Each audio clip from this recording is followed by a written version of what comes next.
այդ ապտակարժան պիտի դարձնենք, երբ որ գալիս են մեզ հայ։ Ժողովուրդ, ես նորից եմ կրկնում, օվկիանոսի մի կողմում նստել, կողմում մարդկանց էմոցիաների հետ խաղալը, լրիվ այլ բան է։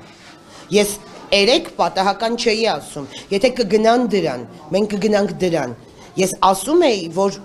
ոչ թե ես ուզում էի, որ կռիվ լինի կամ ես ասում եմ մենք մարդ ենք ծեծելու, այլ ոչ։ Ես ասում եմ մի սադրեք դրան, հենց դրան էր միտված, որ հասկանան։ Դուք հասկանում եք, որ եթե մեզ հետ ծեծվի։ Այո, եթե մեր այո, իհարկե։ Այսինքն, եթե ինձ ապտակեն, պետք է ասել մի հատ է դեպքում սովորական քաղաքացիություն Հանրային Պաշտոնյանին։ Ինքը սովորական քաղաքացի չի։ Ինքը հասարակ քաղաքացի չի։ Նախ սկսենք նրանից, որ ինքը քաղաքացի չի Հայաստանի Հանրապետության, երկրորդ ինքը հասարակ քաղաքացի չի։ Դուք հասկանում եք, ժողովուրդ, ոչ մեկս Հայաստանի Հանրապետությունում հիմար չի։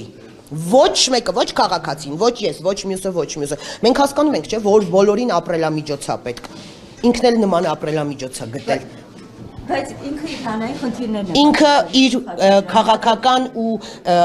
բանով քաղաքացիությունով որտեղից անդեղի տերերին է սպասարկում։ Ես ասում եմ նորից, այն ինչ կտան, այո կստանան համարժեք։ Բայց իմաստ ասում է դուք սպառնալիք եք։ Ես սպառնալիք չեմ անում։ Մեզ թող չփորձեն որևէ ձև, այսինքն մեզ գան ծեծեն, ասեմ բանը լավ է կարել։